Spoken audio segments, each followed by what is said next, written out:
Il arrive un moment dans la vie où tout semble s'écrouler sans prévenir. Les repères que tu croyais solides se fissurent. Les gens s'éloignent. Les projets que tu portais avec passion tombent à l'eau. L'argent manque, les forces s'épuisent, les prières paraissent vides. Tu regardes le ciel, tu cherches des réponses, et tu te demandes, que ai-je fait pour mériter ça? Pourquoi tout s'effondre autour de moi? Mais ce que tu ne vois pas encore, c'est que cet effondrement n'est pas une punition. C'est une réinitialisation divine. Dieu ne détruit jamais quelque chose de stable sans raison.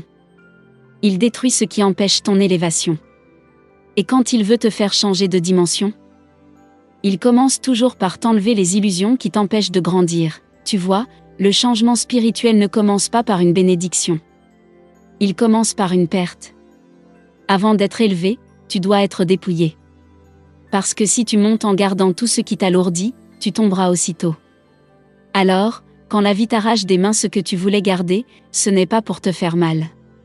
C'est pour que tu sois libre d'atteindre ce que tu ne pouvais même pas imaginer. Quand tout s'effondre, ne cherche pas à recoller les morceaux de l'ancien monde.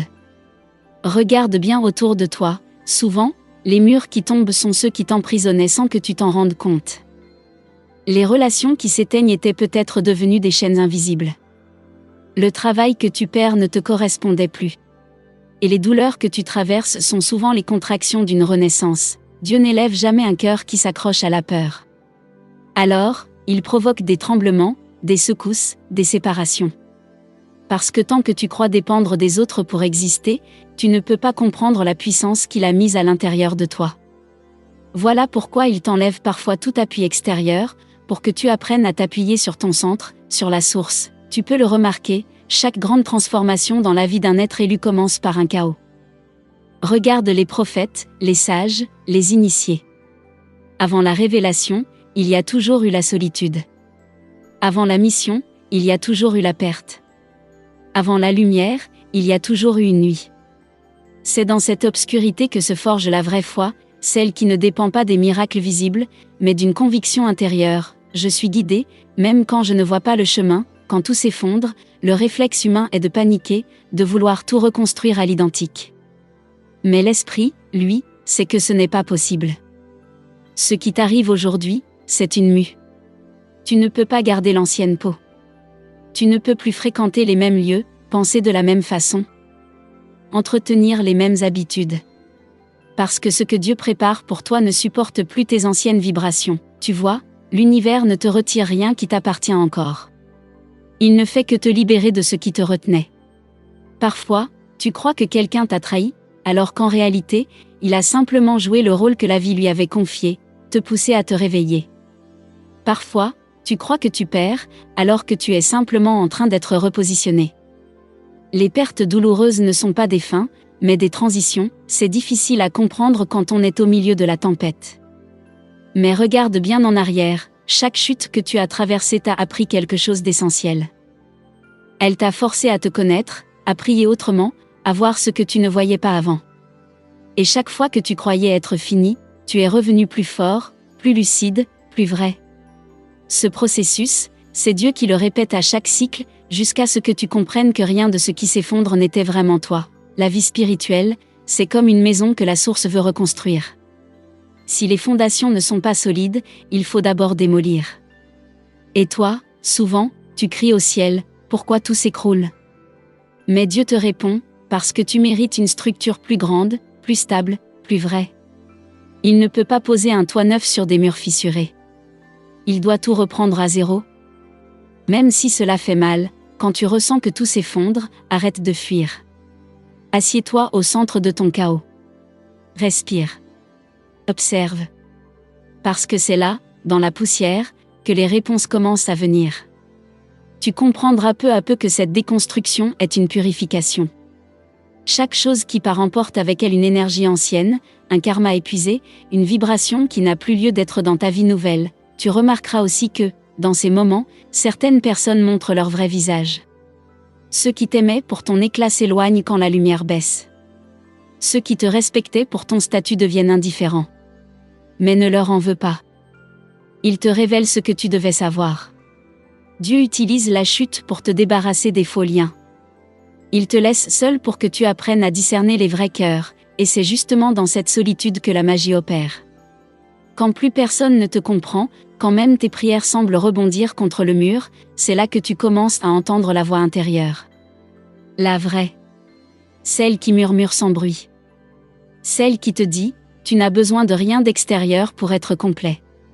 Tout ce que tu cherches, je l'ai mis en toi depuis le début. Dieu ne veut pas que tu sois dépendant des gens, ni des choses. Il veut que tu sois conscient de ta propre divinité. Et pour ça, il doit te détacher de ce qui t'illusionne. Parfois, il te fait perdre l'amour pour que tu apprennes à t'aimer toi-même. Il te fait perdre le travail pour que tu découvres tes dons cachés. Il te fait perdre la stabilité pour que tu apprennes à danser avec le mouvement. Ce n'est pas une punition, c'est une éducation spirituelle, chaque effondrement vient avec un message caché. Quand tout s'écroule, demande-toi, qu'est-ce que je dois comprendre ? Peut-être que tu vis à contre-courant de ton âme. Peut-être que tu t'accroches à des gens qui ne t'appartiennent plus. Peut-être que tu refuses d'écouter ton intuition. L'univers parle par les événements. Quand tu refuses d'entendre les murmures, il t'envoie des secousses, mais la beauté de ce processus, c'est que tout ce qui est reconstruit après une chute est plus solide, plus aligné, plus lumineux. La nouvelle version de toi qui naît après la tempête n'a plus peur de la perte. Parce qu'elle sait que même nue, même vide, elle reste complète. Elle a compris que l'abondance ne vient pas de l'extérieur, mais du rayonnement intérieur. Alors, si tu es dans une période où tout se désagrège, bénis même ce chaos. Ce que tu crois être la fin est souvent le commencement. Ne résiste pas, respire à travers la douleur. Laisse aller ce qui doit partir.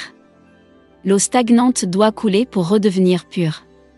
La graine doit être enterrée pour devenir arbre. Et toi, tu dois mourir symboliquement pour renaître à ton essence. Tu remarqueras aussi que pendant ces effondrements, tout ce qui est superficiel disparaît. Les masques tombent. Les faux sourires s'effacent. Les conversations inutiles s'éteignent. C'est normal. Tu passes d'un plan à un autre. Les vibrations hautes ne peuvent pas cohabiter avec les basses. Alors, quand tu t'élèves, certaines choses s'effondrent d'elles-mêmes, parce qu'elles ne peuvent plus respirer dans ton énergie nouvelle. Les élus de Dieu connaissent bien ces cycles.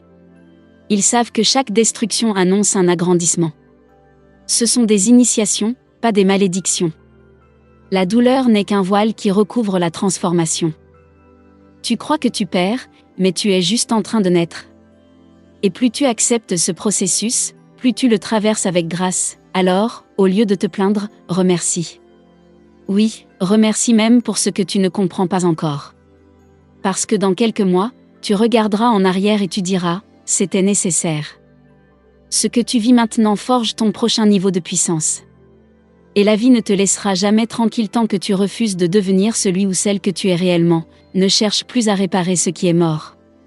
Ne supplie plus les gens de rester. Ne maudis plus ce qui t'a quitté. Dis simplement, merci pour ce que ça m'a appris. Puis tourne-toi vers la vie. Respire. Reviens à toi.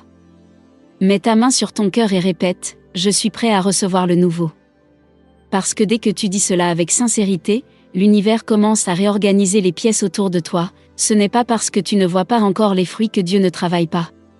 Parfois, le silence est la plus grande preuve que le divin agit. Quand rien ne bouge à l'extérieur, c'est que tout se réorganise à l'intérieur. La patience est la clé de ceux qui évoluent vraiment, et un jour, sans prévenir, la lumière revient. Doucement. Tu retrouves l'envie de vivre. Des idées nouvelles apparaissent. Des personnes sincères entrent dans ta vie. Et tu comprends que tout ce que tu croyais perdu n'était qu'un passage. Tu n'as rien perdu. Tu as seulement changé de fréquence. Ce jour-là, tu regarderas ton passé avec tendresse. Tu béniras même ceux qui t'ont blessé. Parce qu'ils ont joué un rôle dans ton éveil. Tu comprendras que Dieu n'a jamais été contre toi, il a toujours été pour toi, même dans les nuits les plus sombres. Il t'a enlevé ce qui t'endormait pour que tu deviennes conscient, alors ne crains plus les effondrements. Chaque chute est une initiation. Chaque perte est un appel. Chaque chaos est un portail. Si tu gardes la foi, tu verras que Dieu ne t'a jamais brisé, il t'a préparé, et si tu veux aller plus loin, si tu veux apprendre à purifier ton énergie, te protéger et te reconstruire après les tempêtes spirituelles. Tu trouveras dans la description des ouvrages qui t'aideront à te reconnecter à ton essence, à retrouver ta paix et à faire de chaque douleur un tremplin vers ta puissance.